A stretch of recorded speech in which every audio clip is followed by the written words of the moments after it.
You're listening to The Money Hour with your host, Tina Mitchell, and co-host Keelan Harvey on Alternative Talk AM 1150. Now, back to the show with local mortgage experts Tina Mitchell and Keelan Harvey.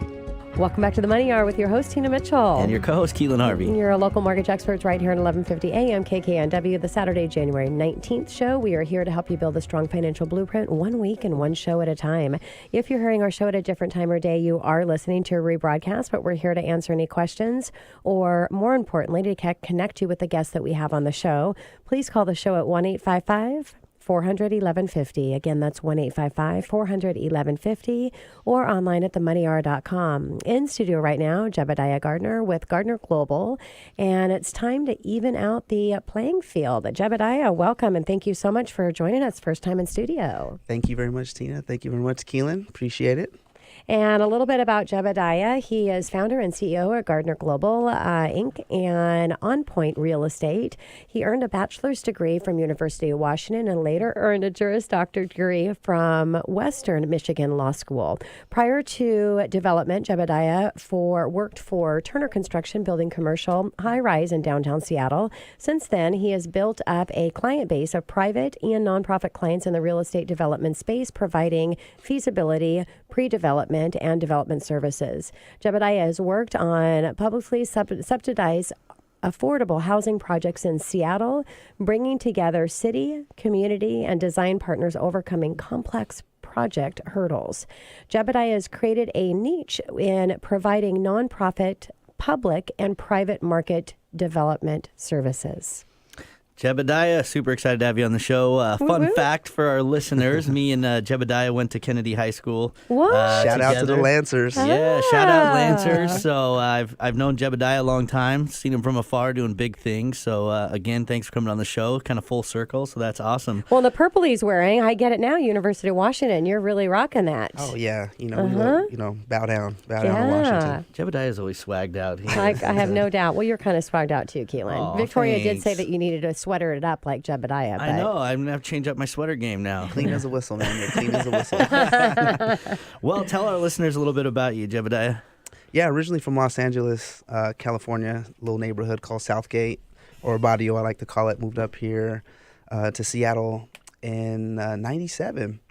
And I went to Kennedy High School immediately, met Keelan, and went to UW and worked at Turner Construction. And that's really how I cut my teeth in the industry and got passionate about real estate. And the market wasn't so nice in 2009. Got laid off from Turner Construction.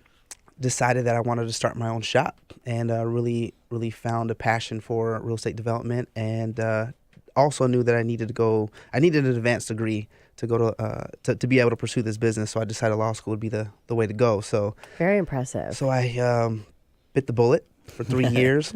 Didn't really have any business activity for those first 3 years, so but I was able to learn a lot. Yeah. Bought my first investment property out there in Michigan, which is one of the reasons why I went to law school out there. So I decided which law school I was going to attend based off the depression in the market. I needed access, and I didn't have any capital. So I said, you know what, Grand Rapids, Michigan, are you serious? I can buy a duplex for $13,000. So I ended up taking my Obama financial aid money and buying a house out of foreclosure. Nice. I wouldn't suggest it, but it's a part of the hustle, right? I had to figure out a way to get into the It's real always estate finding game. a solution and Always to be able to find a solution. maximize the opportunities in any good market, good or bad. Yeah, exactly. So, Jebediah, let's talk a little bit about Gardner Global and what's the mission? The mission, we're a privately held company.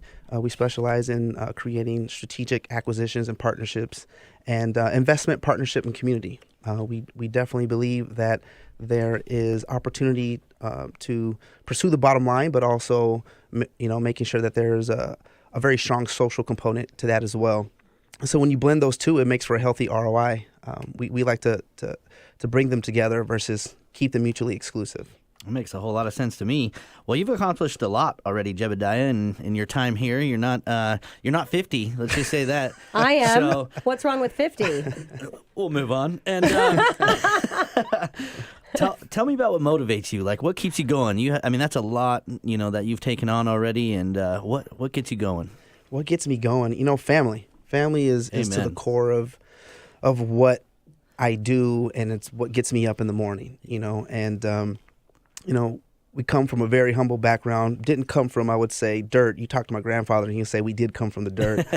So there was a lack of resources there, and to be able to be in a position to help and provide for my family now, it's just amazing, right? And there's things that I know that I want to do and continue to do, and things that my family members want to do, and I want to provide that for them. So it's a huge motivating factor. My parents, my grandparents, niece and nephew, sisters, my sister. That is awesome. I'm still stuck on the 50 thing when I got a bunch of young guys here in studio, and Keelan, just my co-host, out of anybody else, just mentions that you're not 50. Tina, but anyways, you look I'm like 30 though, so you're good. Yeah, You're good. people, He's the new they can 30. see the Facebook Live, Keelan. They're going to know that's not true. But anyways, so yeah, I love how everything that you've gone through, and for your life, you've really been able to take that to a successful level. And, talking about your why, because we all know as entrepreneurs, knowing what your why behind something is really important, so that gives you the strength that you need to power through it.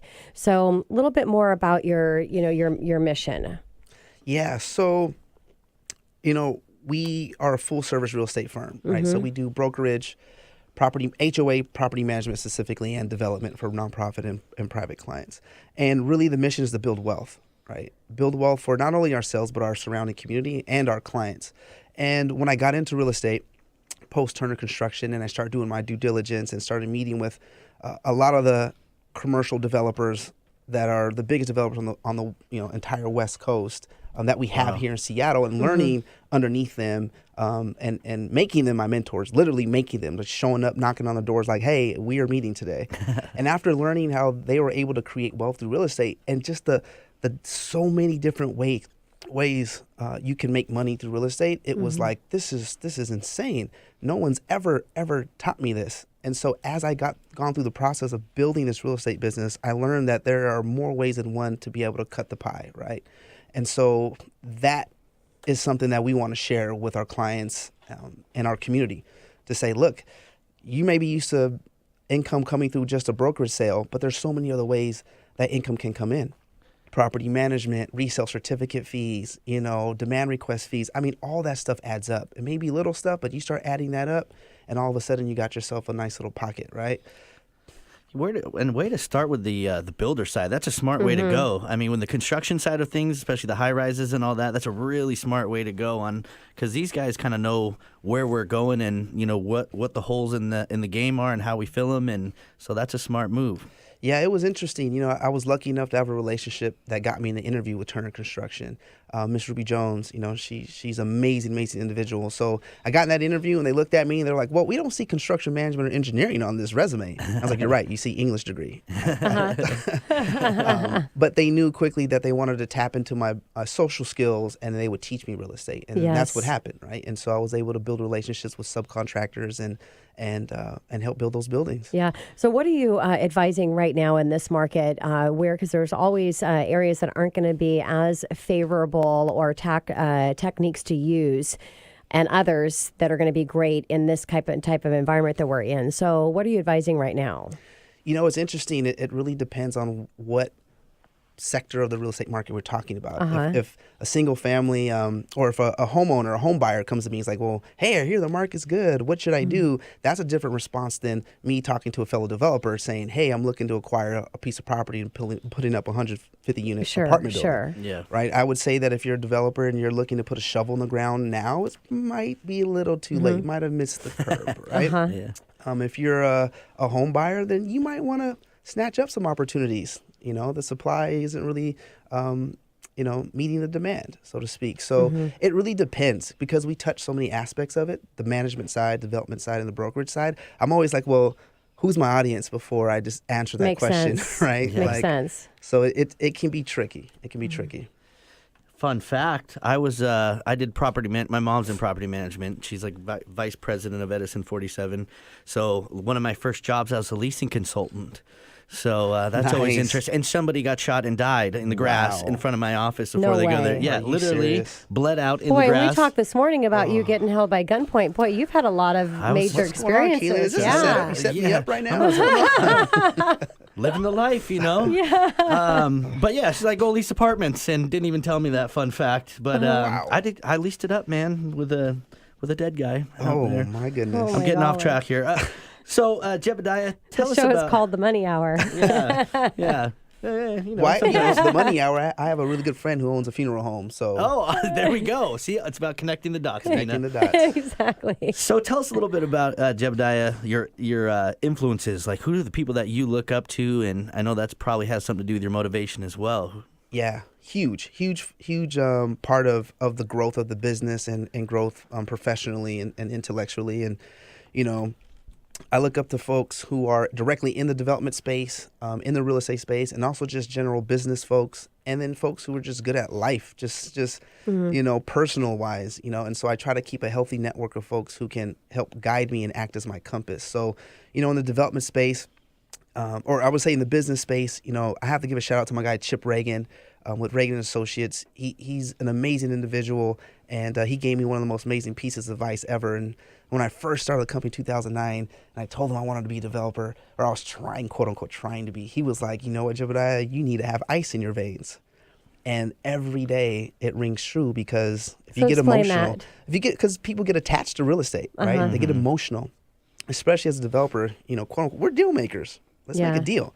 And if a deal doesn't go right, you can fall into a slump and you're upset and you're mad because you get undercut. I mean, it's a sharky game. Yeah. So when he told me you have to have ice in your veins, it didn't really hit till I started getting my knees cut out from under me in certain deals. Yeah. And so I remember that, you know, and I'm like, you know what, this isn't personal. This is just business, right? Yeah. So it's been very helpful. Douglas Howe, he owned Touchstone. And he's put up commercial buildings all over the city. George Petrie's a guy I go to all the time to talk to about, you know, deals and where I'm at. And so those are just you know, and then you got Dan Fulton, who's such an amazing, patient individual. Dan Fulton is He's and these folks make time for me. So I really am thankful and appreciative. And so shout out to all you guys who made time for this young buck trying to come up in the game. That's awesome. Well, I always say that, you know, everything is based on your perception, and you have to be really careful in who you're getting your perception from, because it's coming from somewhere. So always observing the best of the best. That's where you want to gain your perception from. So how do you incorporate community into your work in the real estate space? Yeah, it's very important for us to keep not just one foot in, one foot out. In the community space, you know, we're all in, and how we do that is, you know, we engage directly in the community, you know, on a grassroots level, you know, attending community meetings, offering our perspective and our thoughts on where things are. You know, there's a huge gentrification conversation happening, ongoing in Seattle. Yeah. And being able to be on our side, being an African-American developer in Seattle, we see things differently than would, you know, a white developer. Yeah. And so we're able to, but we're still in the real estate space, right? Yeah. So we're able to tap into that information and share that information. We're having an open day, an open office day, January 21st for MLK Day. Just something we thought about, like, hey, we should just open our office to the community, whether business, whether social justice, just to let folks know that there's a safe space down in 1409 Post Alley where we can come and talk about how we can collaborate. It's 2019, you know, we plan to make the most out of this year. Love it. That's interesting. I was talking about affordable housing, and racial was something that was brought up. You know, there's some grassroots and some issues that, you know, racially on divides and things in zoning, and that have not been addressed yet, and that needs to be addressed in our community so we can go onwards and upwards, you know. Basically, can't run from it. It's the reality. It's the reality, right? So tell us, Jebediah, a little bit about projects you're working on currently. Yeah, you know, I can give you a high level of what we're working on in the development space, just because, you know, most of our projects are tied to pretty strict confidentiality clauses. I see. Oh, we don't even get it here on the Money Hour? Some things you learn when you have ice in your veins, right? But we're working on a commercial building, I would say this side of the pond. That's going to be very interesting. We'll release more information as we take our steps down that development path. And we're working on an affordable homeownership project in Seattle, I would say. And it's technically a condo project, but we want to be able to create condos that are affordable at the workforce level, and we have an opportunity to do that. So we're going to explore that option and partner with folks to make it happen. That's huge. That's great. Well, Jebediah, thank you so much for joining us in studio. Really appreciate your time and look forward to having you come back. Thank you guys for having me. Go Lancers, go Dogs. There you go. And on that note, coming up next in the Money Hour, if you're unfortunately going through a divorce, we've got hot questions regarding your property with Vincent Humphrey, attorney at law with Humphrey & Associates, right here at 1150 a.m. KKNW after this short break.